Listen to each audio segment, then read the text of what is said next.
నమస్తే, నేను విజయారెడ్డి. ఎస్, తెలంగాణ తొలి ముఖ్యమంత్రి కేసీఆర్ అసలు అసెంబ్లీకి రాలేదు. ఏవైనా చర్చించాలంటే అసెంబ్లీలోనే చర్చించాలి. నీళ్ళ మీదైనా, పాల మీదైనా, దేని మీదైనా, రోడ్ల మీద కాదు చర్చించడము అన్నారు. నిన్న అసెంబ్లీ సమావేశాలకు వచ్చిన సందర్భంలో కూడా కాంగ్రెస్ పార్టీ దాన్ని ఒక ప్లస్ పాయింట్గా మలుచుకున్న వైనం కనిపించింది. అలాగే అసలు కృష్ణా నీళ్ళ గురించి వాస్తవాలేంటి, వీటి గురించి డీప్ డిస్కస్ చేద్దాం. మనతో ఉన్నారు సీనియర్ లీడర్, మాజీ మంత్రి పొన్నా లక్ష్మయ్య గారు ఉన్నారు. సార్ నమస్తే. సార్ నమస్కారం అమ్మా. మరి మీరు మొదలుపెట్టుడే ఆయన ఆడికి పోయినంత మాత్రాన వాళ్ళకి ఏదో ప్లస్ పాయింట్ అయిందన్నట్టుగా మీరు ప్రచారం చేస్తున్నారా, వాళ్ళు ప్రచారం అంటే మేము రమ్మన్నాము, రమ్మని రా రా రా అంటేనే వచ్చిండ్రు. ఓహో, రా రా అంటే వచ్చిండా? అవునా? ఆయన శాసనసభ్యుడిగా పనిచేయలేదా? ఆయన పార్లమెంటు సభ్యుడిగా పనిచేయలేదా? ఈ దేశంలో అత్యంత ఎక్కువ సార్లు ప్రజాస్వామ్య పద్ధతుల్లో ప్రజల మద్దతు కనుగొన్న ఆయనకు ఎవరు పిలిచింది? ఎవరు అన్నది అన్నమాట మేము రా రా అంటే వచ్చిండని? వాళ్ళకి ప్రజల మద్దతు ఎన్నిసార్లు వచ్చింది, ఎప్పుడు వచ్చింది, ఎన్నిసార్లు ఉన్నారు? దేశంలో ఏకైక వ్యక్తి ఇన్నిసార్లు ప్రజల మద్దతుతోటి ఎన్నిక కాబడిన ప్రజాస్వామ్యానికి ప్రతీకగా నిలిచేటువంటి వ్యక్తిని ఎవరో, ఇక నేను నాకు చెడ్డ మాటలు రావు, ఎవరో పిలిస్తేనట, ఆయన పిలిస్తే ఈయన వచ్చిండట, ఈయన పోయినందుకు నాది క్రెడిట్ అట. నువ్వెంత, నీ కథ ఎంత, నీ అనుభవం ఎంత, నీ అవగాహన ఎంత, ఎక్కడి నుంచి వచ్చినావు, ఎక్కడున్నావు, ఏం మాట్లాడుతున్నావు? అవునా కదా? అటువంటిప్పుడు ఆ మాత్రం అర్థం చేసుకోలేక, అవగాహన లేక, ఏం చేయాలో తెలియకనే 14 పర్యాయాలు ఏకైక వ్యక్తి ప్రజల మద్దతు ఎట్లా దొరుకున్నాడు? అటువంటిప్పుడు నువ్వా ఇదా మాట్లాడింది? ఓకే, మాట్లాడినావు. ఏమయ్యా, మొన్న కేసీఆర్ గారు బీఆర్ఎస్ ఎమ్మెల్యేలు, ఎంపీలు, పార్టీలో ఉన్న ఉన్నత కార్యవర్గం అందరినీ నేను ఉండడం ఆ వెహికల్ తోటే మీరు కూడా ట్రావెల్ అయ్యి తనతో పాటు ట్రావెల్ అయ్యొచ్చు. ఇది అదే జనంలో పోవడానికి ఇదో ఎత్తుగడ. కానీ వారు పిలిచారు, వారితో కలిసి మాట్లాడాము. తర్వాత ఇద్దరం కలిసి ఆ సమావేశానికి వెళ్ళాము. ఎందుకంటే నేను ఇరిగేషన్ మంత్రిగా పనిచేసిన, ఇరిగేషన్ మంత్రిగా కాకముందు ఏం చేసినో చాలా విషయాలు ఉన్నాయి. వారితో ఓపెన్ డిబేట్లో పాల్గొన్నది చరిత్రలో ఎప్పుడూ లేదు. 5 గంటల 45 నిమిషాలు. సో వారికి అన్నీ తెలుసు. సరే, నాకు ఇంతో అంతో కొద్దిగా తెలుసు. ఒక్క నిమిషం అక్కడికి పోయినాము. పోయినరు కాబట్టి అందరూ మొన్నటిదాకా అసలు ఆయన ఫిట్గా లేడు, ఆరోగ్యంగా లేడు, ఇవన్నీ మాటలు వచ్చినాయి కదా. మీరు దగ్గర నుంచి చూసిరు కదా, తన ఆరోగ్యం గురించి ఏమైనా చెప్పదలుచుకున్నారు? నేను దగ్గర నుంచి చూస్తే నిజాలు తెలుస్తాయి, మీకు దూరంగా ఉంటే ఏం తెలుస్తలేదా? అట్లా చేస్తారా ఎవరన్నా నాయకులు? చూడనంత మాత్రాన వేరే ఉంటుంది, చూస్తే వేరే ఉంటుందా? అక్కడే పొరపాటు పడుతున్నారు, జనం పొరపాటు పడుతున్నారు, మీలాంటి మీడియా వాళ్ళు కూడా పొరపాటు పడుతున్నారు. జస్ట్ నిజాల కోసం అడిగాను. అదే నిజాల కోసం అడిగారు. జనంలో ఇట్లా ఉన్నదేమో అనుకొని ఇట్లా అడిగితే సమాధానం వస్తుందని చెప్పడానికి చేసే ప్రయత్నం. సరే, మీరేమైనా చేయండి. జనం గతంలో ఉన్నట్టుగానే ఆరోగ్యంగా ఉన్నారా? ఆరోగ్యం బాగానే ఉంది, ఎందుకు లేదు? ఆరోగ్యం బాగలేదని, ఆ కారణంతో రావట్లేదని, ఇంకా ఈయనేం చేస్తాడు అని చెప్పేందుకు చేసే ఎత్తుగడలో భాగంగా చేసే ఆరోపణలు, రాజకీయ ఆరోపణలు. దమ్ము ధైర్యం ఉంటే మాట్లాడిన విషయాల మీద మేము ఎక్కడున్నామని ఆలోచించుకోవాల్సిన బాధ్యతను మరిచి ప్రజలను తప్పుదో పట్టి చేసేందుకు చేసే ఎత్తుగడలు. ఓకే, మాట్లాడాడు, చెప్పాడు, చాలాసేపు పార్టీ నాయకులకు విషయాలు తెలియజేసేందుకు కార్యక్రమం ఎలా చేయాలి, 2 సంవత్సరాల్లో పాలమూరు రంగారెడ్డి గురించి ఏం చేశారు, మనం ఏం చేశామనేది చెప్పాడు. నేను ఒకటే అడుగుతా, ఒక ముఖ్యమంత్రిగా పనిచేసిన మహానుభావుడు మాట్లాడాడు. వీళ్ళు ఎప్పుడు ఎక్స్పెక్ట్ చేయలేదు, ఇక రాడేమో అనుకున్నారు, అక్కడే ఉంటారేమో అనుకున్నారు, ఆరోగ్యం బాగాలేదని ప్రచారం చేద్దామని చూస్తున్నారు. అందుకోసం మాట్లాడిన తర్వాత ఎంతమంది మీడియా ముందుకు వచ్చారమ్మా? మంత్రులే, ఇక మిగతా వాళ్ళ సంగతి నాకు తెలియదు. ఎంతమంది? నేను చెప్తే అది కరెక్ట్ ఫిగరో కాదు అని అంటారు, మీరు చెప్తే బాగుంటుందేమో. మీరు మంచి చెప్పినా, కరెక్ట్ చెప్పినా, కరెక్ట్ చెప్పకున్నా మీ మాట పోతుంది కదా. నాకు తెలిసినంత మటుకు 8 మంది మీ మీడియాలోనే వచ్చింది. నేనే ఒక్కరిద్దరిది ఏదో చూసిన. 8 మంది మంత్రులు సమాధానం చెప్పే పరిస్థితి వచ్చిందా? ఓకే, అసెంబ్లీకి ఎందుకు రమ్మన్నారు? ఏదో చర్చిద్దామని కదా. ఏవో నిజాలు బయటపడతాం, మీ ఇదంతా ఏదో చేస్తామని చెప్పి. అంటే అసెంబ్లీ వరకు రాకముందు మాట్లాడిన సాంకేతిక విషయాలు కానీ, మీ అవగాహన కానీ, మీ ప్రచారం కానీ అంత తప్పన్నట. నిజాలు కావా? అసెంబ్లీ లోపటి నిజాలు వస్తాయా? ఓకే, అసెంబ్లీలో నిజాలు చెప్తారు అని మీరు అంటున్నారు.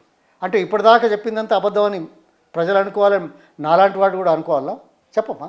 అదే కదా, అదే కాంటెస్ట్ వస్తుంది. అదే నేను అడుగుతున్నా. ఇప్పటిదాకా మాట్లాడి ఇంతమంది మాట్లాడి వాస్తవాలు చెప్పకుండా దాటేసి అసెంబ్లీకి రా చూద్దాం కొడదామని చూస్తున్నారా? ఈ మాట ఏదో అసెంబ్లీలోనే మాట్లాడొచ్చు కదా, ఎక్కడ పడితే అక్కడ ఎక్కడ మాట్లాడేది వాళ్ళు మాట్లాడే తప్పది. ఎక్కడ పడితే అక్కడ మాట్లాడేది ఏంటిది? నువ్వు బయట మాట్లాడతాడా ఆయన కన్సర్న్ మంత్రి, ఆయన ఎవరో, ఈయన మాట్లాడకముందు మాట్లాడలేదా? మాట్లాడిన తర్వాతనే మాట్లాడిన దాని గురించి నేను మాట్లాడినా. ఈయన మాట్లాడకముందు మాట్లాడతలేరా? మేము సమాధానం చెప్పినామని చెప్తలేరా? లేకుంటే తప్పు చేసి నేను చెప్తలేరా? ఇవన్నీ తప్పులా? వాస్తవాలు కావా? ఓన్లీ అసెంబ్లీలో నువ్వు పెట్టే అదొక్కటే వాస్తవం అయితే ఇవన్నీ ఎందుకు మాట్లాడుతున్నాను 2 రోజుల నుంచి? కాదు, అసెంబ్లీ దేనికండి నాకు తెలియక అడుగుతా. నేను కూడా 20 సంవత్సరాలు ఉన్నా అసెంబ్లీ. ప్రజా సమస్యల కోసం. ఒక్క నిమిషం. నేను కూడా 20 సంవత్సరాలు ఉన్నా అసెంబ్లీలో, కూర్చున్నాను, విన్నాను, మాట్లాడినాను, ఛాలెంజ్ చేశాను, సమాధానాలు చెప్పాను. సరే, వాళ్ళు అడిగిన దానికి రైటా రాంగా సమాధానం అంత చరిత్ర ఉంది, అది వేరు విషయం, ఆ జోలికొద్దు. ఏమిటి అసెంబ్లీలో చేసేది? అసెంబ్లీ దేనికండి? నిన్న మొదటి రోజు ఏం చేశారు చెప్పండి? ప్రశ్నోత్తరాలు. లేదు, తప్పు. అంటే అది ఒక పార్ట్. అసెంబ్లీ ఏది పార్లమెంటరీ వ్యవస్థ లోపల, అటు లోకసభ కానీ ఇటు అసెంబ్లీ కానీ ప్రజల అవసరాల గురించి ప్రభుత్వాలు తీసుకునే నిర్ణయాలు చట్టరూపంగా తీర్చిదిద్ది ఆ చట్టం ప్రకారం పనిచేయడానికి చేసే భాగంగా అసెంబ్లీలు నడుపుతారు. నంబర్ 1. ఇది ఒక వేదిక. అధికార పార్టీ ప్రజల అవసరాల గురించి చెప్పినవి కానీ చేయబోయేటివి కానీ చేస్తామని చట్టం చేసేది ఒక భాగం. ఇది చేస్తున్నారా లేదా అనేది ప్రతిపక్షాలు చూపెట్టడానికి చేసే ఒక అవకాశం. అంతేకాకుండా ప్రభుత్వ పరంగా చేసే కార్యక్రమాలు మాత్రమే కాకుండా ప్రజల అవసరాలకు, ప్రభుత్వం చేసేటి కూడా ప్రజల అవసరాలనే చెప్తుంది, ప్రజల అవసరాలను గుర్తించే ప్రాధాన్యతలు ప్రకటిస్తుంది, ప్రాధాన్యత ప్రకారంగా చట్టాలు మేము చేస్తామని చేస్తుంది. ఇవి కాకుండా ఇంకా ప్రజల అవసరాలు ప్రతిపక్షాలు కనుక ప్రభుత్వ పక్షం గుర్తించలేదని అనుకునే నేపథ్యంలో అదే కనుక నిజమైతే ఈ ప్రాధాన్యతలు ఏంటంటే గుర్తించని అవసరాల విషయంలో కూడా ప్రాధాన్యత తీసుకొని చట్టాలు తీసుకురావాల్సిన అవసరం ఉందని చెప్పే అవకాశం తీసుకోవడానికి చేసే స్థలం. ప్రతిపక్షంగా మీరు ఇంతవరకు చేయని ఇప్పుడు చేస్తే బాగుంటుందని చెప్పడానికి. అంతేకాని నువ్వు నేను పంచాయతీ పెట్టుకొని నువ్వు రైటా నేను రైటా గుద్దుకుందామా? దానికా అసెంబ్లీ? నాకైతే తెలియదమ్మా. నేను 20 ఏళ్ళు ఉన్నా. వీళ్ళు మాట్లాడే పద్ధతితో ఏంది? నువ్వు అక్కడికి రా, నీ జుట్టు బట్టి పీకేస్తా అన్నట్ట. ఎవరో బట్టలు కూడా ఇప్పుతామన్నారా? ఎవరో అన్నారు, నేను విన్నాను ఇట్లనే. ఇదా మన చట్టసభలు? అందుకా చట్టసభలు చట్టాలు చేయడానికి, చట్టాలు ప్రజల పక్షాన ఉన్నాయా లేదా అని విమర్శించే వాళ్ళు విమర్శిస్తారు, కొత్తగా తీసుకొచ్చే అవసరాలు తీసుకొస్తారు. అది మెజారిటీ ఉన్న, మనం ప్రజాస్వామ్యంలో ఉన్నాం కాబట్టి మెజారిటీ సభ్యుల కోరిక మేరకు అధికార పార్టీ తన వంతు తనకు ఇష్టంగా ఉన్నాయి, తను ప్రాధాన్యంగా గుర్తించినవి మాత్రమే ఎక్కువ చేస్తాయి. ప్రతిపక్షాలు ఇచ్చే వాటికి పేరు వస్తుందని చెప్పి కొద్దిగా ఆలస్యం చేస్తారు. ఆ ప్రతిపక్షంలో ఉన్న వాళ్ళు అధికారంలోకి వస్తే మరి వాళ్ళ ప్రాధాన్యతల ప్రకారం వాళ్ళు కూడా చేస్తారు. ఇది సర్వసాధారణంగా జరుగుతున్నది. దాని మీద చర్చ కాదు. కానీ ఆ ప్లేస్ దేనికి, ఆ స్థలం దేనికి? ఒక ఆసక్తికరమైన సన్నివేశం అని చెప్పేసి ఈరోజు కూడా పేపర్లలో కావచ్చు, నిన్న మొత్తం కూడా బ్రేకింగ్ న్యూస్లు అవే నడిచినాయి. ఆనాటి తొలి ముఖ్యమంత్రికి ఇప్పుడున్న ముఖ్యమంత్రి వచ్చి నమస్కారం పెట్టి చాలా గౌరవంగా షేక్ హ్యాండ్ ఇచ్చి ఆరోగ్యం గురించి ఆరా తీసిండ్రు అనేసి, ఆహా చూసినవా ఈ ముఖ్యమంత్రి ఎంత ఒదిగి ఉన్నాడు అనేసి ఒక ఒక పేరప్ జరిగింది మొత్తం కూడా ఒక కానీ నాకు గతంలో కూడా ఒక అధికార పక్షం నుంచి ముఖ్యమంత్రి ప్రతిపక్షం జానారెడ్డి గారిని ఆయన వెళ్ళి గౌరవించింది కూడా నిన్న క్లిప్స్ దొరికాయి. ఈరోజు దీన్ని ఎందుకు వీళ్ళు ఇంత హైప్ చేసుకుంటున్నారు? ఇందులో కొత్తగా ఏమన్నా ఉందా? ముఖ్యమంత్రులు ఎవరైనా ప్రతిపక్ష నాయకుని దగ్గరికి వెళ్తారు. అంతకుముందు కూడా వెళ్ళారు. ఇక నేను పేర్లు చెప్తే ఏదో ఆయన కాబట్టి పోయి చెప్పిండు అని ముచ్చట కాదు. అంటే ఇది కొత్త సాంప్రదాయం ఏమి కాదు. సాంప్రదాయాలే, కొత్త పాత ఏముంది, పాటిస్తావా లేదనేది ముఖ్యము. ఓకే పాటించినావు, నీ ఇంట్లో ఎంత దుర్మార్గం ఉందో తెలుసా? నేను ఊహిస్తున్నా. కలిశాడు, మాట్లాడాడు, వచ్చాడు. వచ్చిన తర్వాత మీరు ఇంకేదో మాట అన్నారు, ఆరోగ్యం గురించి ఆరా తీసిండ్రు, ఆరోగ్యం ఎలా ఉంది అనేసి. ఓహో చాలా దయామయుడు.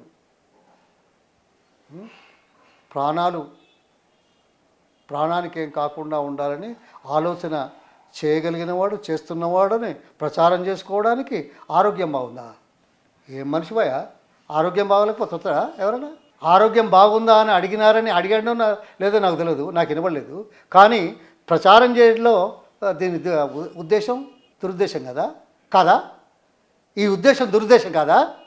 నువ్వెంతటోడు పోయా అనుభవంలో కానీ, వయసులో కానీ, అనుభవంలో కానీ. ఇదా ఈ ఎత్తుగడలా ప్రజల పక్షాన్ని నిలబడడానికి? ఈ ఎత్తుగడలతో ప్రజల్ని అంటే బాగు చేస్తావా? నాకేం నచ్చలా. ప్రజలకు తెలుస్తుంది. ప్రజలకు తెలిసిన తర్వాత ఏం చేస్తారో కూడా తెలుసు. మేము కూడా అప్ అండ్ డౌన్స్ అయినాం. ఏ పార్టీ అయినా అప్ అండ్ డౌన్ అయింది. వాజ్పేయి లాంటి మహానుభావుడు 5-6 సంవత్సరాల కంటే ఎక్కువ లేడు. కొంతమంది 10 సంవత్సరాలు అన్నారు, కొంతమంది 15 సంవత్సరాలు ఉండొచ్చు. మన్మోహన్ సింగ్ మీద ఎవరైనా మాట్లాడతారా? 10 సంవత్సరాలే ఉన్నాడే ప్రధానమంత్రిగా. కేసీఆర్ గారు ఉద్యమం ద్వారా తెలంగాణ సెంటిమెంటు, తెలంగాణకు బాగా చేయాలి అనే తపనతోటి తన కార్యక్రమాలతోటి వచ్చాడు. వచ్చిన తర్వాత 10 సంవత్సరాలు చేశాడు. ఏం చేసినాం అనేది పక్కన పెట్టినా 10 సంవత్సరాలు చేసిన తర్వాత ఈ రాష్ట్రం ఏ స్థాయిలోకి వచ్చింది? ఇది గతంలో ఎప్పుడైనా జరిగిందా? దాని మీద విశ్లేషణ జరుగుతుందా? కాదు కదా. సంక్షేమం, అభివృద్ధి, ప్రాంత పురోగతి, ప్రజల జీవన ప్రమాణాలు మెరుగుపడడానికి చేసిన కార్యక్రమాల మీద చర్చలు జరుపుతున్నారా? వీళ్ళు ఛాలెంజ్ చేస్తున్నారా? దేని మీదనే ఛాలెంజ్? ఎందుకు మరి? ఇప్పుడు ప్రతిపక్ష నేత జనాలందరినీ కూడా ఒక టైప్ ఆఫ్ ఇల్యూజినేషన్లో ఉంచుతున్నట్టుగా అనిపిస్తుంది. రాష్ట్ర ముఖ్యమంత్రి ఎందుకు రాడు? నిజాలు ఉంటే ఎందుకు వచ్చి అసెంబ్లీలో చర్చ? అంత భయం ఎందుకు? భయమా? వీళ్ళకి ధైర్యం ఉన్నది, ఆయనకు ధైర్యం లేదు. ఏ ముఖం పెట్టుకొని మాట్లాడతారమ్మా? మీకు ధైర్యం దమ్ముంటే ఆ పార్టీ నుంచి ఉన్న ఉపనాయకులు అని అనుకోండి, మామూలు శాసనసభ్యులు అనుకోండి. హరీష్ రావు ఫైనాన్స్ చేశాడు, ఇరిగేషన్ చేశాడు కదా. కేటీఆర్ మాట్లాడుతున్నాడు కదా. హరీష్ గంటల కొద్దీ మాట్లాడాడు కదా. ఈ అసెంబ్లీలో మాట్లాడడానికి మీరు సమాధానం చెప్పారా? సమాధానం ప్రజలను సంతృప్తిపరిచిందా? మీరు చెప్పిన సమాధానాలు ఒకవేళ చెప్పగలిగితే లేవనెత్తిన అంశాల్లో ఏ ఒక్క భాగం చెప్పినా అన్నీ చెప్పలేదు, నాకు తెలుసు. అది మొదలు వీళ్ళకు అది లేదు, అవగాహన లేదు. రెండోది ఎక్స్ప్రెస్ చేయలేరు. మూడోది యథార్థాలు కావు. అటువంటి చెప్తే మా శిష్యుడు మాట్లాడిన దానికే సమాధానం చెప్పట్లేదు, నేను పోయి ఎక్కడ కూర్చొని ఏం మాట్లాడాలి వీళ్ళకు? నువ్వు అది మాట్లాడిన తర్వాత ఇంకా నువ్వు కనుక మంచిగా చేస్తే ఆయన వచ్చి మాట్లాడతాడు. కానీ బాధ్యత కదా. బాధ్యత ఏంది? చట్ట పరిధిలో రాయలే. చట్టం చేసినప్పుడు ఉన్నాడు కదా, బిల్లు పెట్టినప్పుడు లేడా? దాని మీద మాట్లాడే అవకాశం కూడా లేదు కదా.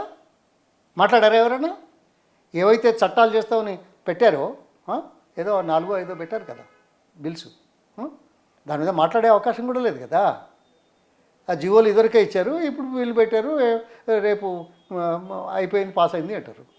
దాని మీద మాట్లాడే అవకాశం ఉందా?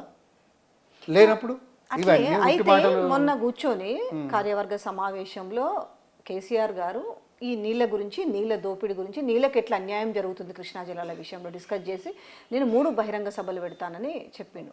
అప్పటి నుంచి ఇక్కడి నుంచి ఒక నిజంగానే అంటే తెలంగాణకంతా కూడా అన్యాయం చేసింది కాదు. రియాక్షన్ ఏమన్నారు? రియాక్షన్ వచ్చిందా? అక్కడి నుంచి ఒక రియాక్షన్ అంటే ఒకసారిగా అందరు కూడా రియాక్ట్ అయ్యారు కదా. వణుకు పుట్టింది అంతే. ఎందుకంటే వాళ్ళు సరిగ్గా చేస్తలేరు కాబట్టి ఎక్స్పోజ్ అవుతామని భయం. అయితే ఇప్పుడు పబ్లిక్ అంతా ఒక కన్ఫ్యూజన్లో ఉన్నారా అనిపిస్తుంది. ఏ విషయంలో అంటే ఈ ఉమ్మడి ఆంధ్రప్రదేశ్లో తెలంగాణకు జరగని అన్యాయము గత 10 ఏళ్లలో కేసీఆర్ హయాంలోనే నీళ్ళ వాటాలో అన్యాయం జరిగింది.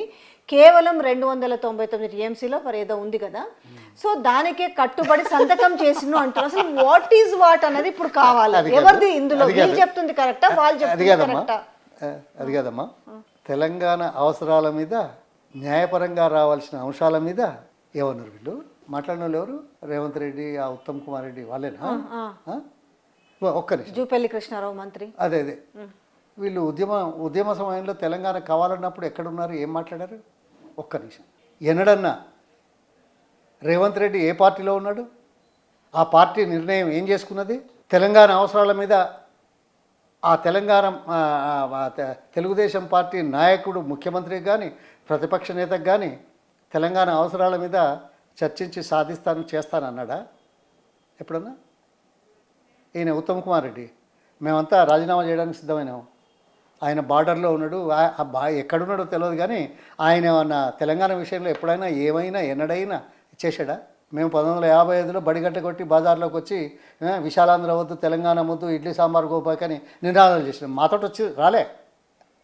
తర్వాత 1978లో వచ్చిన తర్వాత అనేక పర్యాయాలు జయశంకర్ గారిని కేంద్ర కమిటీ ముందు తీసుకుపోవడం, ప్రొఫెసర్ జనార్దన్ రావు, అదేవిధంగా 42 మంది ఎమ్మెల్యేల సంతకాలతో తెలంగాణ కావాలన్న దాంట్లో నేను మొదటిగా ఉన్నాను.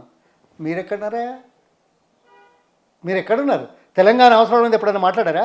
మీ జిల్లాలలో జరుగుతున్న ప్రాజెక్టుల విషయంలో ఎప్పుడైనా, నేను ఇరిగేషన్ మంత్రిగా ఉన్నా 7 సంవత్సరాలు, ఎప్పుడైనా ఈ ప్రాజెక్టు కొత్త కావాలి, ఇంకొకటి 4 ఎకరాలకు ఎక్కువ కావాలన్నారా?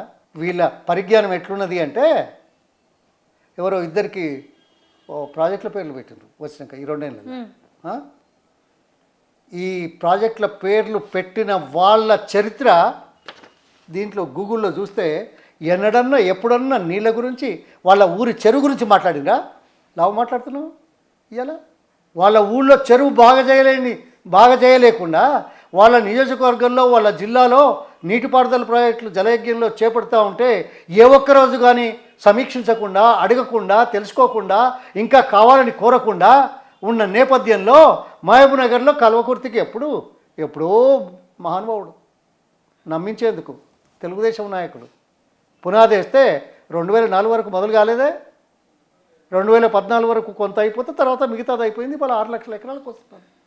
మొదలుపెట్టిన తర్వాతనే కదా కాలువలు వచ్చేది. మొదలు లిఫ్ట్ కావాలి, తర్వాత పెద్ద కాలువలు కావాలి, తర్వాత చిన్న కాలువలు కావాలి, చిన్న కాలువల నుంచి ఉప కాలువలు వస్తేనే కదా నీళ్ళు వచ్చేది. ఈ పని ఎప్పుడన్నా అడిగారా? అంటే మీకు నీటిపారుదల మీద ఎంత అవగాహన ఉన్నదో, ఎవరి పేర్లను పెట్టి సొమ్ము చేసుకుందాం అనుకున్నారో దౌర్భాగ్యం కాదు? వాళ్ళు పెద్దవాళ్ళు, నేను కాదన, నేను వాళ్ళతో కలిసి పనిచేశాను. వాళ్ళు వేరే రంగాలలో వాళ్ళకి పేర్లు పెడితే బాగుంటుంది. ఊళ్ళో చెరువు బాగు చేసుకోకుండా, ఊళ్ళో అందరికీ నీళ్లు వచ్చేటట్టు చేయకుండా, ప్రాజెక్టులు చేపట్టిన దాంట్లో మరిన్ని ఎకరాలు కావాలని కోరుకునే అటువంటి పరిస్థితులు లేకుండా, జిల్లాలో కానీ పార్లమెంటు వాళ్ళ నియోజకవర్గాలలో జరుగుతున్న పనుల గురించి సమీక్షించని వాళ్ళ పేర్లు పెట్టే దౌర్భాగ్య స్థితి తీసుకొచ్చిన నీ నాయకత్వం, ఈ అధికార పార్టీ మాట్లాడడానికి అర్హత ఉందా? ఆయన చాలా చేశాడు. పట్టణాభివృద్ధి గురించి చాలా విషయాలు ఉన్నాయి, దాంట్లో చేయలేదే. ఇన్ఫర్మేషన్ బ్రాడ్కాస్టింగ్లో పనిచేశాడు పెద్ద ఆయన, ఆ విషయంలో మీరు పెట్టవచ్చు కదా. ఈయన పోరాటం చేశాడు నియోజకవర్గం నుంచి, దుష్టశక్తులను దగ్గర రానియకుండా బుద్ధి చెప్పి ప్రజలకు మేలు కలగాలని తన ఆస్తిని అమ్ముకున్నాడు. అటువంటివి వేరే ఉన్నాయి కదా చేయడానికి. అగో మీ పరిజ్ఞానం, మీ అవగాహన, మీ తాపత్రయం. ఈరోజు ప్రజలకు మాత్రము ఇక్కడ కేసీఆర్ అన్యాయం చేసిండ్రు తెలంగాణకు అని మాట్లాడుతున్నారు. అసలు ఈ నీళ్ళ విషయంలో నిజమేనా? పోతిరెడ్డిపాడు ఒక పెద్దది చేసుడు విషయమైనా, వైఎస్ జగన్మోహన్ రెడ్డికి మేలు చేసే విధంగా తన రాష్ట్రాన్ని కాదని, అంటే ఎగ్జాంపుల్ ఏంటంటే తన ఇంటిని కాదనుకొని పక్కింటోడికి బాగు చేస్తారని ఇది మాట్లాడుతున్నారు, బురద చల్లుతున్నారు. నిజమే. నీ వ్యక్తిత్వం ఏంది, నీ చరిత్ర ఏంది, నువ్వు చేసిందేంది, నీ ఊరికే చేయలేనివి పలానా ఆయనే ప్రాణత్యాగం చేయడానికి సిద్ధపడి ప్రాణత్యాగం చేసేటువంటి సమయంలో తెలంగాణ తీసుకొచ్చి తెలంగాణ ఇవాళ దేశంలో మొదటి రాష్ట్రంగా ఉన్నది అన్నిట్లలో. ఏది తలసరి ఆదాయం కానీ జిఎస్డిపి అది కానీ. మా క్రెడిట్ అనుకుంటున్నారు కదా, వాళ్ళ క్రెడిట్ లోకి వేసుకుంటారు. ఎవరి క్రెడిట్? ఓ ఈ రెండేళ్ల పరిపాలన కాదు, నీది నువ్వు అనుకుంటే అయిపోయిందా? నువ్వు అనుకుంటే అయిపోద్దా? నువ్వు చేస్తే అయిందా? నీకు ఆలోచన ఉండిందా? నీ ఆలోచన ప్రకారం ఎప్పుడన్నా సలహాలు ఇచ్చావా ప్రతిపక్షంలో ఉండి? గిరికి ఇట్లా చేయి, అది అట్లా చేయి అని. ఇప్పుడు బాగా మాట్లాడుతున్నావు కదా, మరి అప్పుడు ఎందుకో మాట్లాడలేదు పాలమూరు రంగారెడ్డి గురించి? అవును, ఆ విషయం వచ్చింది. ఎందుకు ఈ 10 ఏళ్లలో ఎందుకు పూర్తి చేయలేదు? లేదమ్మా, మీరు మళ్ళీ దాటేస్తున్నారు. 10 ఏళ్ళు ప్రతిపక్షంలో ఉండి ఎప్పుడన్నా అసెంబ్లీలో మాట్లాడారా? పాలమూరు రంగారెడ్డికి అయితలేదు, లేకుంటే మా కలవకు ఏంది మహబూబ్ నగర్కు అన్యాయం జరుగుతున్నది, నల్గొండకు అన్యాయం జరుగుతున్నది ఎప్పుడన్నా ఎన్నడన్నా ఎవరన్నా ఒక్కరన్నా మాట్లాడారా? ఎందుకయ్యా 420 హామీలు ఇచ్చారు. ఉన్నాయి ఉన్న అది కొనసాగుతున్న సంక్షేమ పథకాలు సాగించలేక పేరు వస్తుందని చెప్పి చేసి రైతుల నోట్లో మట్టి పోసి ప్రపంచంలో దేశంలో ఎక్కడా లేని విధంగా పంటల సమయం లోపట, పంటలు వేసుకునే సమయం లోపట రైతు బంధు ఇచ్చే కార్యక్రమానికి తూట్లు పొడిచి ఎలక్షన్ అప్పుడేమో ఎలక్షను, ఆ తర్వాతనేమో ఇది, మళ్ళీ ఇంకెప్పుడేదో ఏం మాట్లాడతారు? అవును, ఇవన్నీ ప్రజలకు తెలిస్తే ఎక్కడ ఎప్పుడు చెంపదెబ్బ పెడతారు? అదానికి సమయం ఉంది. ఏదైనా 10 ఏళ్లలో మరి ఈ పాలమూరు రంగారెడ్డి ప్రాజెక్టు ఎందుకు పూర్తి చేయలేదు అనేది కూడా ఇప్పుడు అదే రేపు అసెంబ్లీలో జరగబోయే సమావేశంలో, ఎందుకంటే వాయిదా వేసిరు మళ్ళీ జరుగుతుంది కదా, దాంట్లో వాళ్ళు డిస్కస్ చేసే అంశం కూడా ఇది, ఎందుకు పూర్తి చేయలేదు? 70-80% పనులు పూర్తయినాయి. 27,000 ఎకరాలు భూసేకరణ జరిగింది. 27,000 ఎకరాలు నాట్ ఎ జోక్. ఓకే, ఇంత మాట్లాడుతున్నాడు కదా, పాలమూరు రంగారెడ్డిని కాదని నువ్వు కొడంగల్ లిఫ్ట్ పెట్టి జూరాల నీళ్ళు ఎత్తుకుపోతూ అక్కడ వాళ్ళకు రాకుండా చేసేటువంటి దౌర్భాగ్య పంటలు. నువ్వు ముఖ్యమంత్రి అయిన తర్వాత నీ నియోజకవర్గంలో నీళ్ళు కావాలని జ్ఞాపకం వచ్చింది ఆయనకు, కళ్ళు తెరిచిండు, లేకుంటే జ్ఞానోదయం అయింది, లేకుంటే బుద్ధి వచ్చిందో నాకు తెలియదు. ముఖ్యమంత్రి అయితే తప్ప బుద్ధి రాదు కొంతమందికి. ఆయనకి ఏమైందో నాకు తెలియదు. సారీ, నేను అనేది ఏంటంటే పెట్టావు 2 సంవత్సరాలు అయింది కదా, డిపిఆర్ అయిందా? జియో ఇచ్చావా? డిపిఆర్ ఏమైనా భూమి సేకరించావా? ఏమైనా పని మొదలైందా?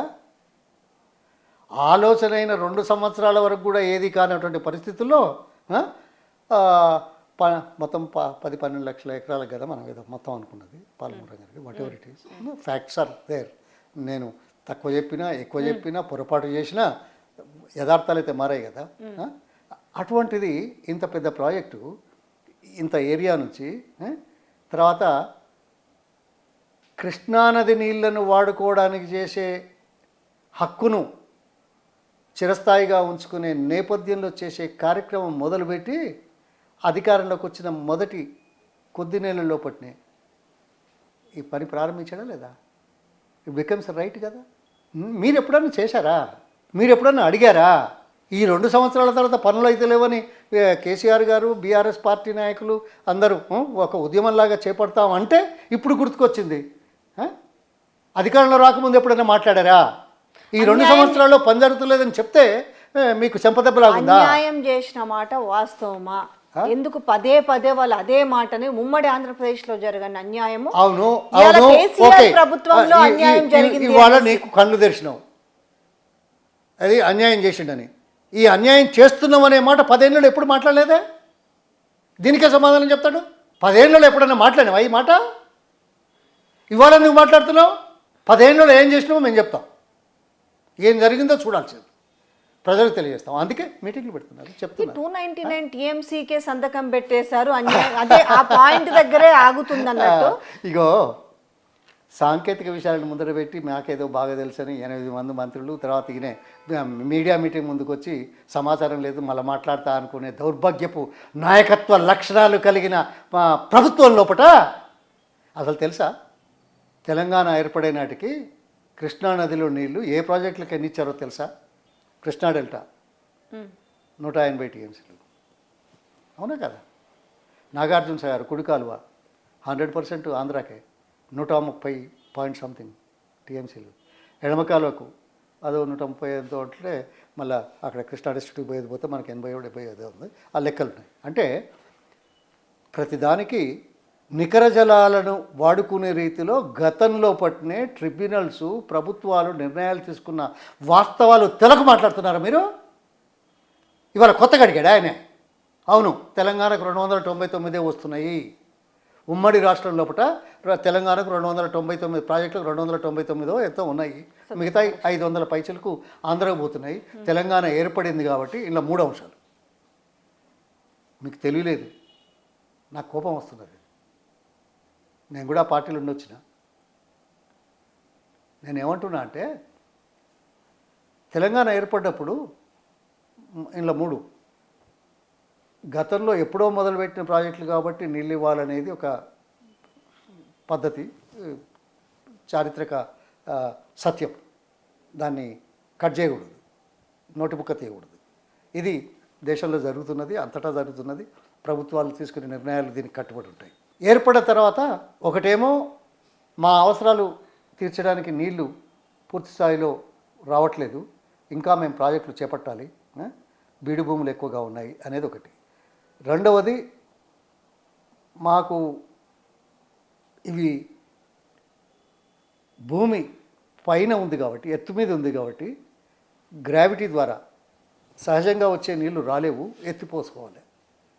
ఈ టెక్నాలజీ, లిఫ్ట్ ఇరిగేషన్ టెక్నాలజీ గత 20 సంవత్సరాల నుంచే బాగా పైకి వచ్చింది. మేము మొదలుపెట్టిన తర్వాత పైకి వచ్చింది. తర్వాత వాళ్ళ అదృష్టం కావచ్చు, వాళ్లకు జాలువారిపోతాయి నీళ్ళు. కానీ బేసిన్ పరివాహక ప్రాంతంలో కాకుండా బేసిన్ అవతలకు తీసుకుపోయే చరిత్ర సృష్టించుకున్నారు మొట్టమొదట్లోనే.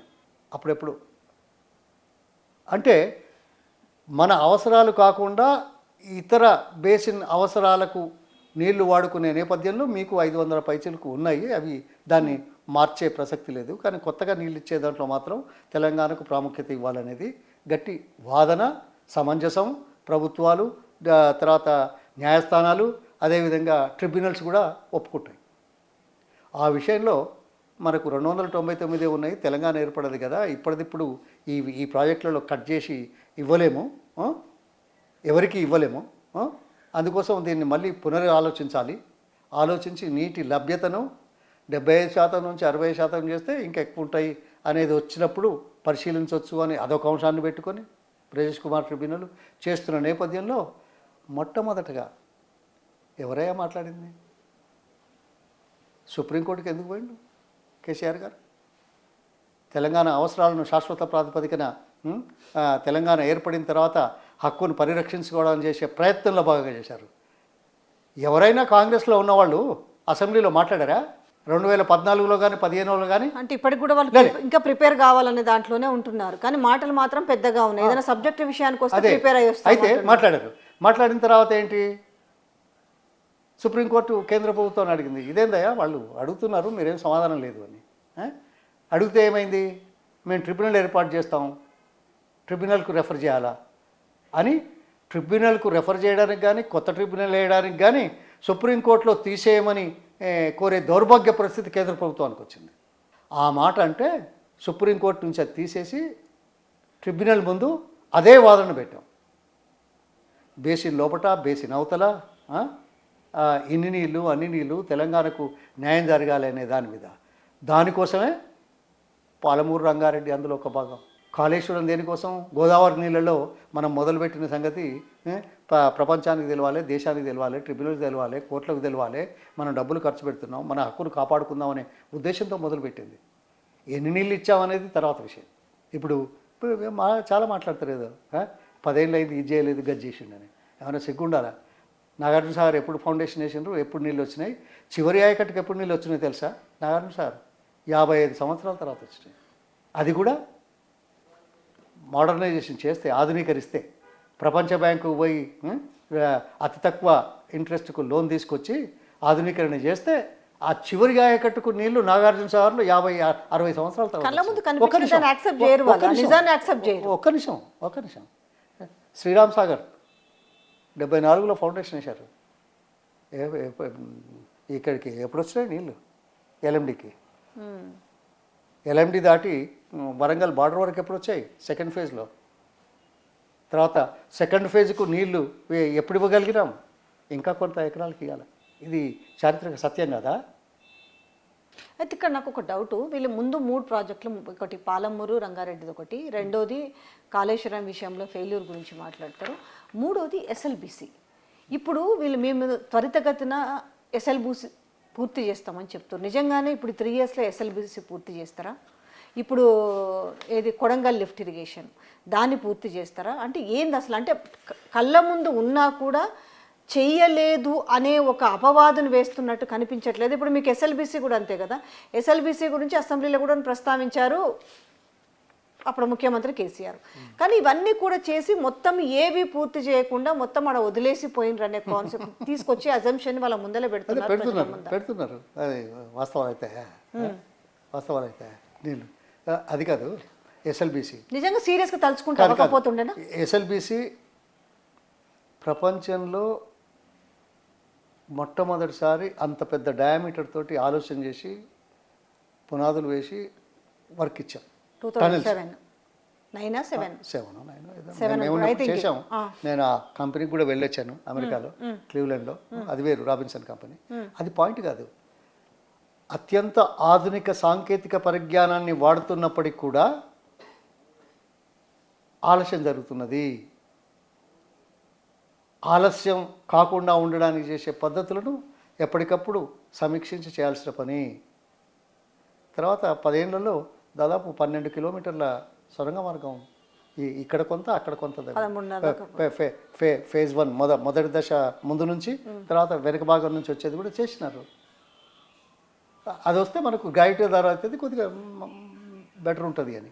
కానీ సాంకేతిక పరిణామాల నేపథ్యంలో జరుగుతున్న ఆలస్యాలు గుర్తించి దానికి అనుగుణంగా చేయాలి. ఓకే, 2 నెలలు నువ్వు ఏదో రాగానే ఏదో చేస్తానంటివి, వచ్చిన 2 రోజులకే ఇది అయిపోయాయి. 8 మంది 6 మంది ఏదో పోయింది సరే, ఏదో మానవతా దృక్పథం, దురదృష్టం జరుగుతాయి కొన్ని. ఇప్పుడు అందుకే మనం పాటలలో ఏమున్నది, రాళ్ళెత్తిన కూలీలు ఎవరంటారు ఉంటుంది. అది చేయాలి. ప్రపంచంలో ఇది కొత్త కాదు కదా చేసేది.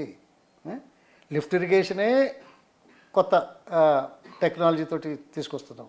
ఈ సొరంగ మార్గాల ద్వారా అత్యధిక నీళ్ళు తీసుకుపోవడానికి చేసే భాగంలో మన హక్కును కాపాడుకునే దాంట్లో జాలు నీళ్ళు తీసుకోవడానికి చేసే ప్రయత్నంలో ఈ పని మొదలుపెట్టారు. అది తొందరగా చేస్తే మంచిది, చేయమనండి, వద్దన్నారా? మొదలు పెడితేనే కదా మిగతా పనులు అయ్యేది. ఇప్పుడు డ్యామ్ కట్టిన తర్వాత, మెయిన్ కెనాల్ వేసిన తర్వాతనే కదా డిస్ట్రిబ్యూటరీస్, ఆ తర్వాత ఇంకా పిల్ల కాలువలు చేసేది. మొదలు పిల్ల కాలువ చదువుతాడు ఎవడన్నా? పిల్ల కాలువలు తవ్వి నేను తవ్వినా అని చెప్పుకుంటావా? సిగ్గుండాలి మాట్లాడేటోళ్ళకు. ఏమయ్యా, చెరువుల తవ్విన తర్వాత మెయిన్ కెనాల్ వస్తుంది, మెయిన్ కెనాల్ తర్వాత మళ్ళీ డిస్ట్రిబ్యూటర్ వస్తుంది, డిస్ట్రిబ్యూటర్ తర్వాత యాక్చువల్ పొలంలోకి వచ్చే నీళ్ళు మళ్ళీ పిల్ల కాలువలు అంటారు. మొదలే పిల్ల కాలువ తవ్వి పెడితే పని అయినట్ట? వారికి టైం పట్టదా? ఇవాళ కొత్తగానా? కొన్ని తొందరగా అయితే కొన్ని తొందరగా కావు. ఆయన మన హక్కులు కాపాడుకునేందుకు చేసే ఎత్తుగడలో భాగంగా ఇది జల వివాదాలు రాకుండా ఉండడానికి అది తొందరగా అయింది. ఎందుకంటే ఎంత తొందర ఇంకా కొన్ని కపుల్ ఆఫ్ 100 టీఎంసీలు మనం హక్కును కాపాడుకోవాలి. వాళ్ళు ఏదో ఇంటర్ స్టేట్ రివర్ ట్రాన్స్ఫర్ మొదలుపెట్టినారు. అప్పటి నుంచి మొదలు పెడితేనే వద్దను, ఇప్పుడు కూడా వద్దంటున్నాం. ఇప్పుడు మొదలు పెట్టినా వచ్చినా మన హక్కులు కాలరాయకుండా ఉండే విధంగా, మన హక్కులకు అతీతంగా నీళ్లు తీసుకపోతే మాకు అభ్యంతరం లేదు, కానీ మా హక్కులకు మాకు మొదలు. అయితే ఇప్పుడు పరిస్థితులు చూస్తుంటే ఇప్పుడు ఈ శీతాకాలం అసెంబ్లీ సమావేశాలలో భయంకరంగా ఆనాటి ముఖ్యమంత్రిని బ్లేమ్ చేయడానికి, బురద జల్లడానికి బాగానే గట్టి కంకణం కట్టుకున్నట్టుగా అనిపిస్తుంది. ఎందుకంటే పూర్తి అన్యాయం చేసింది తెలంగాణకి ఆనాటి ముఖ్యమంత్రి కేసీఆర్ అనేది. దీన్ని వీళ్ళు ఎట్లా ఛేదిస్తారు అంటే బహిరంగ సభలు పెడతామన్నారు, తెలియజేస్తామంటారు. మీరు బహిరంగ సభలు పెట్టిన చోటల మీరు ఏ రకంగా అన్యాయం చేశారనే విషయాన్ని మేము వీడియోల రూపంలో అక్కడ ప్రచారం చేస్తాం. ఇప్పటిదాకా చేయలేదులే, ఇంతమంది మాట్లాడి ఇప్పటిదాకా చేయలేదా? మీ నేర్స్వరం బయటపడతలేదా?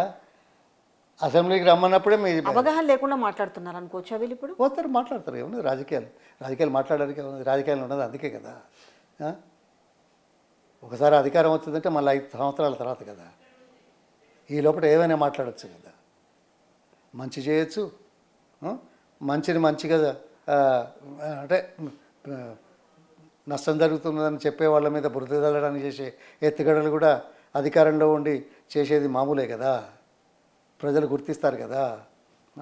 సరే ఇప్పుడు ఇప్పుడు వీళ్ళు నేను మీకు ఒక విషయం చెప్తా, ఏదో సర్పంచ్ ఎలక్షన్లో బాగా గెలిచిన అంటాను కదా, ఎన్ని గెలిచినాయి? 6,200, 6,700 మొత్తం కలిపి ఇవి కూడా మావి అనేసి 8,000 వేసుకున్నారు ఖాతాలోకి. ఫస్ట్ 6,000 వాళ్ళు 6,000 నుంచి కాదు 7,000 మొత్తం మాయ అనుకుంటే అయిపోయి 12,000, 11,000 అంటే వద్దన్నారా ఎవరైనా? అయ్యో ఏమో తగ్గించింది మరి మీ లెక్క ప్రకారం, అవి కూడా మాయ అంటే అయిపోయేది కదా. అట్లా అంటున్నారా?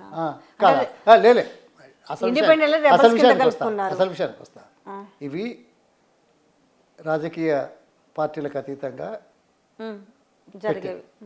ఏదో పార్టీకి సభ్యత్వాలు ఉన్నా లేకపోయినా అనుబంధం ఉన్నా జనరల్గా మనం గుర్తించేది గిట్లా గిట్లా అని. సరే వీళ్ళదేమో నాకు తెలిసినంత మటుకు 6,700, 6,800 వచ్చినాయి. తర్వాత బీఆర్ఎస్కు 3,990, 4,000 వరకు ఏదో వచ్చినాయి అన్నారు. దానికే 20 ఏళ్ళ దాకా అధికారం రాదు, మేమే ఉంటాము అని మాట్లాడుతున్నారు. సాధారణంగా రాజకీయ కోణంలో ఎన్నికలు జరిగినప్పుడు సర్పంచులు అనేవాళ్ళు ఉంటారు, ఊరికి మేలు చేయాలి, డబ్బులు కావాలి, అధికారంలో ఉన్న పార్టీకి ఏమైనా వ్యతిరేకంగా మాట్లాడితే అధికారులు కానీ రాజకీయ నాయకులు కానీ అధికార పార్టీలో ఉన్న పెద్దలు కానీ సహకరిస్తారో అయ్యారో ఆలస్యం అవుతుంది అనే ఉద్దేశంతో కొద్దిగా మొగ్గు ఉంటుంది. ఇది అప్పుడైనా ఇప్పుడైనా ఎప్పుడైనా ఉండేది. అంత మాత్రం చేత ఇంత పెరుగుతున్నాం. మరి అటువంటప్పుడు 2018లో జరిగినాయి కదా ఎలక్షన్స్, అప్పుడు ఎన్ని వచ్చినాయి కాంగ్రెస్కు? బీఆర్ఎస్ పార్టీకి 7,900 దాకా వచ్చినాయి, 8,000 దాకా వచ్చినాయి. వీళ్ళకి వచ్చినాయి 2,000 పైచీలకి ఏదో ఉన్నది. 2,000 పైచీలకి వచ్చినోడు అధికారంలోకి వచ్చిండే లేదు, అధికారంలోకి రాలేదు, అది పక్కన పెడదాం. 8,000 మంది సపోర్ట్ చేస్తేనేమో అధికారం ఉన్నదని వచ్చినట్టు, 6,000 మంది సపోర్ట్ చేస్తే వస్తేనేమో ఇక 20 ఏళ్ళ దాకా మేమే ఉంటామని చెప్పుకునే దౌర్భాగ్య పరిస్థితి. అంటే లేలే, ఆ నాయకుని మీద పార్టీ మీద ప్రేమ ఉంటేనే కదా ఎక్కువ వచ్చేది. ఇప్పుడు ఇదే లెక్క చూద్దాం, అధికారం ఉంది కాబట్టి మీకు 6,000 వచ్చినాయి, వాళ్ళకి అధికారం ఉంటే 6,100, 5,900 వస్తే నేను ఒప్పుకోదు. మరి 8,000 దాకా వస్తే వాళ్ళ మీద ఇంట్రెస్ట్ ఉండి వచ్చినట్ట లేకుంటే అధికారం కోసం వచ్చినట్ట? ఇది కూడా చెప్పండి, మీరే చెప్పండి, విశ్లేషించండి, జనాలకు తెలవాలి.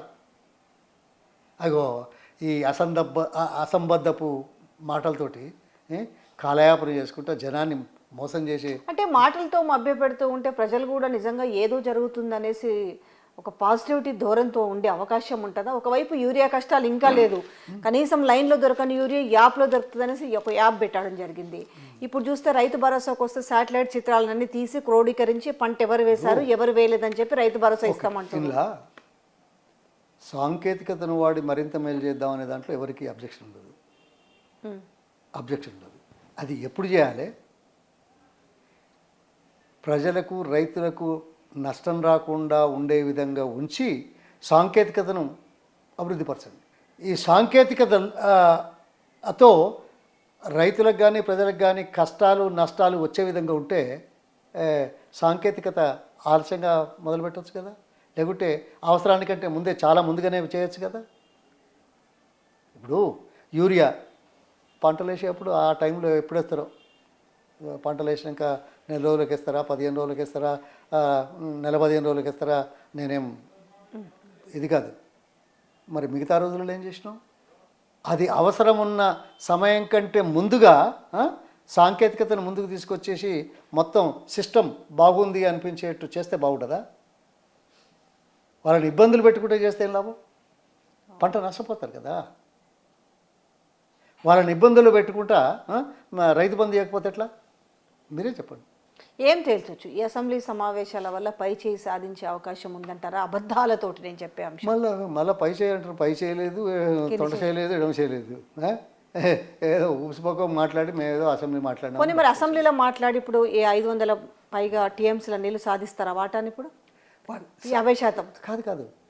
ఇంకోటి ఇప్పుడు 299 ఎగ్జిస్టింగ్ అని చెప్పేసి మనం సుప్రీంకోర్టు తర్వాత బ్రిజేష్ కుమార్ ట్రిబ్యునల్కు రెఫర్ చేసింది అన్ని వాస్తవాలు ఉంటే, ఈయన వచ్చిన తర్వాత ఈ ప్రభుత్వం వచ్చిన తర్వాత 2 నెలల్లో కేంద్ర ప్రభుత్వం యొక్క రాష్ట్ర యొక్క అవసరాల మీద మార్పు ఎందుకు జరుగుతున్నది, ఆ మార్పును ఎట్లా ఎదుర్కోవాలి అది ఆలోచించకుండా చేస్తున్నారు కదా.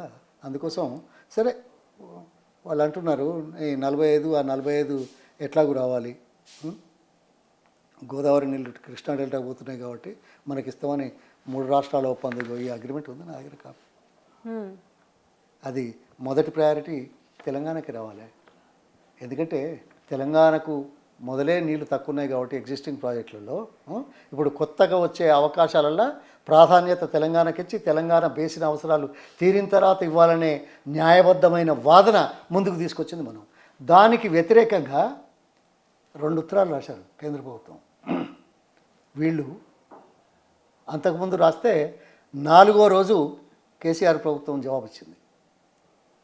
సిగ్గుండాలే మాట్లాడేవాళ్ళు, అయ్యా సిగ్గుండాలే ప్రభుత్వంలో ఉన్న పెద్దలకి. మీకు వచ్చిన మొదటి లెటర్కి ఎన్ని రోజుల తర్వాత సమాధానం ఇచ్చారే కేంద్ర ప్రభుత్వానికి అబ్జెక్షన్? 4.5 మాసాలు. అది పోగా రెండోసారి వస్తే ఎప్పుడే చేశారు? అది కూడా 5 మాసాలైందే. తీస్తామా డేటా? ఇస్తాడా? చెప్పండి, మీరు అడగండి. మీరు అడిగినా నేను అడిగినా వాళ్ళు చెప్పేది గదే చెప్తారు, ఎందుకంటే వాళ్ళ దగ్గర ఏం లేదు కదా. నిస్సహాయులు. మనిషిలో నా ఊరు నా ప్రాంతం నా మనిషికి మంచి చేయాలనే తపన ఉండి రాజకీయాల్లోకి వచ్చిన వాళ్ళు కాదు. ఈగో కోసం, పేరు కోసం, ప్రతిష్ట కోసం, డబ్బు కోసం, మోసం కోసం వచ్చిన వాళ్ళు ఉంటే ప్రభుత్వాలు ఇట్లాగే ఉంటాయి. సో ఓవరాల్గా అసలు ఈ నీళ్ళ మీద ప్రజలకు ఒక క్లారిటీ వచ్చే అవకాశం ఉంటుంది అంటారా? ఉంటుంది. It's matter of time to understand. ఎందుకంటే సాంకేతిక విషయాలు కదా, అందుకే ఇవన్నీ తెచ్చాను నేను. ఇప్పుడు ఒక ఆయన ఆంధ్రకు సంబంధించిన అధికారి ఏదో మాట్లాడుతున్నాడు కదా వాటర్ గురించి. ఎవరు అధికారి? నీలకన్య, అదే ఆయన అధికారంలో భాగమైన ఒక వ్యక్తి రాస్తున్నారు. అధికారంలో భాగమైంది అంటే అధికారం అంతకుముందు కేంద్ర ప్రభుత్వానికి సలహాదారుగా ఉండే, ఈ మధ్య ఆయన పేరేమో ఉండే, వాళ్ళ ఫాదర్ మా దగ్గర ఇరిగేషన్లో పనిచేసిండు, అది కూడా తెలుసు. అంతకంటే ఎక్కువ చెప్తే బాగుండదు. ఆయన ఇప్పుడు మహారాష్ట్ర ప్రభుత్వానికి సలహాదారుడట. నేనంటాను తెలంగాణ వాడిగా తెలుగువాడిగా తెలుగు రాష్ట్రాలకు మేలు చేసే అవకాశం ఉన్నదా లేదా అని తెలుసుకోకుండా కేంద్ర ప్రభుత్వానికే సలహాదారుగా ఉన్నావు. న్యాయం అన్ని రాష్ట్రాలకు చేయాలని చూస్తావు న్యాచురల్లీ, కానీ స్వంత రాష్ట్రానికి స్వంత గ్రామానికి న్యాయం జరిగేలా చూడడంలో నీ వంతు పాత్ర ఏం చేశావు కేంద్ర ప్రభుత్వ సలహాదారుగా అని అడిగితే సమాధానం చెప్తాడా? ఇవాళ తెలంగాణ ఏర్పడ్డది, ఇవాళ మహారాష్ట్రకు ఉన్నావు, మహారాష్ట్రతో మన వివాదాలు తెలివయా? ప్రాణైతే తుమ్మిడిహెట్టి మీద ఒప్పందం 152 కలగలేదు కదా, ఏం చేశావు? ఒప్పించావా? మనది రైట్ కాదా?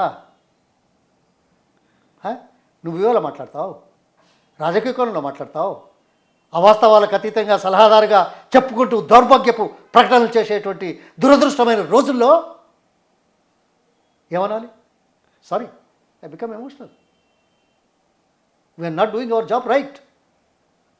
Okay, I may not say openly Telangana needs or Telugu states need అని.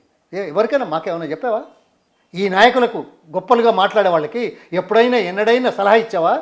నేనున్నాను చూసుకుంటాను మీరు ఇది రేజ్ చేయండి అని? చేసిన వాళ్లకు ఎప్పుడైనా కలిసి మాట్లాడావా? చేయనోళ్ళు ఎట్లాగూ చేయలే, వాళ్ళకి తెలియదు, తెలివిలే, ఉన్నదో లేదో తెలియదు, అది నాకు అది కూడా తెలియదు నాకు. చేయనోళ్ళు అయితే ఎట్లాగూ చేయలే, కలిసి చేసిన వాళ్ళతో మాట్లాడి ఈ ఇంప్రూవ్మెంట్కి ఇట్లయితే బాగుంటుందని ఎప్పుడైనా చెప్పినావా? వ్యక్తిగతంగా, అధికారికంగా అవసరం లేదు. నువ్వు వ్యక్తిగతంగా లేవు, అధికారికంగా కరెక్ట్ లేవు. నువ్వు నిష్ణాతుడువా? ఏం చేసి నిష్ణాతుడువేనువా? నీకోసం నీ కుటుంబం కోసం ఏదో మేలు జరిగితే పదవులు వచ్చినాయి అని నేను విన్నాను. మీ అంతకంటే నన్ను ఏమనుకుంటాను.